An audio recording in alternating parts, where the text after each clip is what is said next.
Magandang araw mga ka-Inside the Story PH! Ngayong episode, samahan ninyo ako sa isang paglalakbay patungo sa madidilim na lansangan ng South America. Isang kontinente na puno ng kultura, kasaysayan at kagandahan.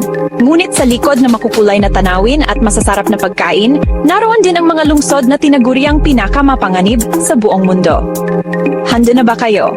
Tara, tuklasin natin ang The Most Dangerous Cities in South America.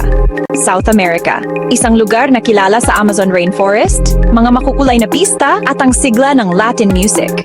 Pero sa kabilang banda, isa rin ito sa mga rehiyon na may mataas na bilang ng krimen, lalo na ang homicide rate. Ayon sa mga ulat ng World Population Review at Numbeo Crime Index, maraming lungsod dito ang pasok sa listahan ng Most Dangerous Cities in the World. Nasa hilagang bahagi ng Brazil ang lungsod na ito.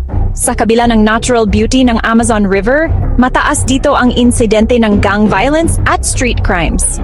Ang problema?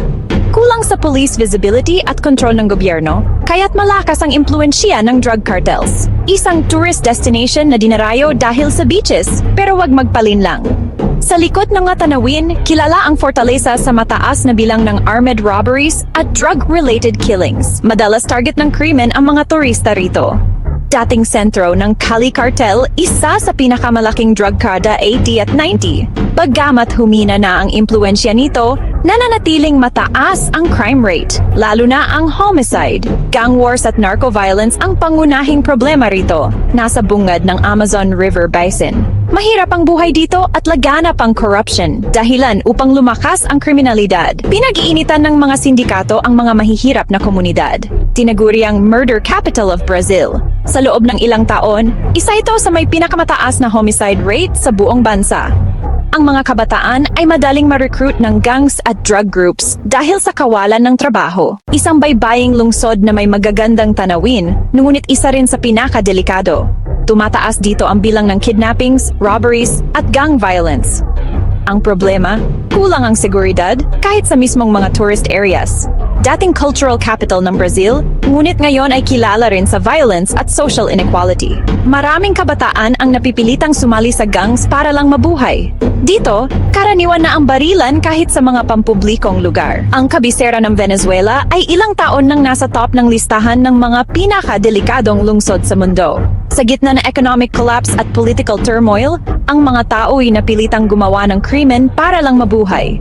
Armed robberies, kidnapping at homicide ang halos araw-araw na balita. Bagamat technically nasa North America ang Mexico, hindi natin pwedeng kalimutan ang Acapulco. Dati itong paradise beach destination, pero ngayon isa sa mga pinakadelikadong lugar dahil sa drug cartels. Ito ang lungsod na kilala ngayon bilang isa sa pinakamapanganib sa South America. Mula sa gang wars hanggang sa organized crime, halos lahat ng uri ng krimen ay makikita dito. Maging ang mga lokal ay madalas mabiktima ng karahasan. Pero bakit nga ba maraming lungsod sa South America ang pasok sa listahan ng pinakadelikado? Una, dahil sa illegal drug trade na kontrolado ng malalaking cartels. Ikalawa, dahil sa poverty at corruption na nagbubukas ng pinto para sa gangs.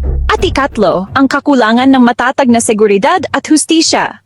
Gayunpaman, hindi ibig sabihin na puro dilim ang South America. Maraming lungsod dito ang ligtas, maganda at tunay na dapat dayuhin. Ngunit sa mga nabanggit nating lugar, mas mainam ang mag-ingat at maging mapanuri. At diyan nagtatapos ang ating paglalakbay sa mga pinakadelikadong lungsod sa South America.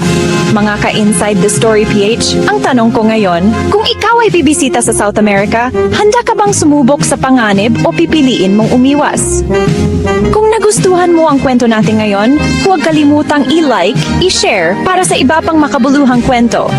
Maraming salamat sa inyong panonood at hanggang sa muli, dito sa Inside the Story PH, kung saan ang bawat detalye may kwento.